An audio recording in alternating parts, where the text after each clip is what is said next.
I mean, we're definitely all impacted. Yes. Because emotionally, we have family, we have friends, people had land over there. And I know, several people who either lost their homes or, like you said earlier, they had Yeah. to evacuate. Their home is still there, but they can't be there. They're not allowed to go back. Yeah. The National Guard won't allow that. And so, of course, they need to be able to be housed somewhere in the meantime, Yes.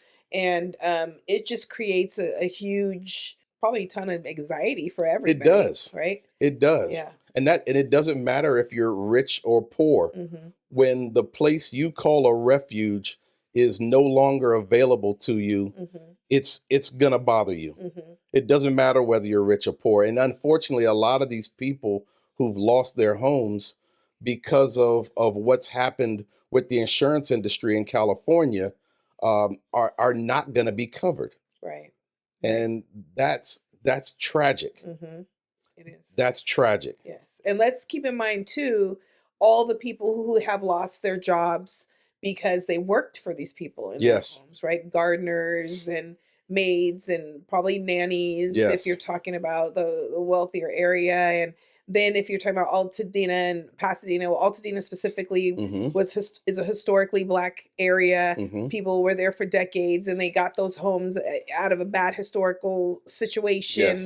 And it's not going to be as easy to rebuild because they don't probably have the same financial backing or the same money in the bank that in Palisades. Not saying everybody in Palisades is wealthy, but and losing your stuff is losing your stuff, whether you're rich or poor. Like what something means to you, that doesn't matter. But we're just talking about the rebuilding. We want to be able to see that area rebuild, and for the same people to be able to get back into a place they've been in for decades. Absolutely. And a lot of these homes, as you were saying, have been passed down, have been in families forever. And it's like, even if you have insurance, even if you have money, just the fact that is gone.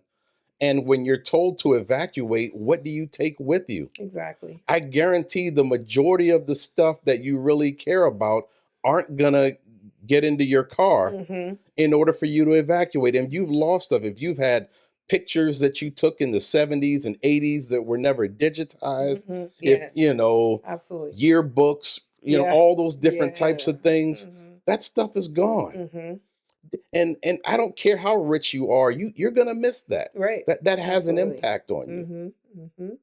And I have to say shout out to firefighters that I've seen on social media, like saving those things when they could, taking the photo albums out and sitting them out on the curb. Somebody's like grandfather clock, that antique, and that's amazing that they're taking the time to do that. They know how important this is, and they still have this really tough job to do, and so I just think that's incredible that they're trying to save some things if they can. But like you said, it's really hard to decide what you're going to take. And some people couldn't take their cars. Some people had to abandon their cars. So you can only carry so much, right? So number one, you want to get out your loved ones, right? And your pets. That's obviously the priority. But there are other things that you need to grab. I mean,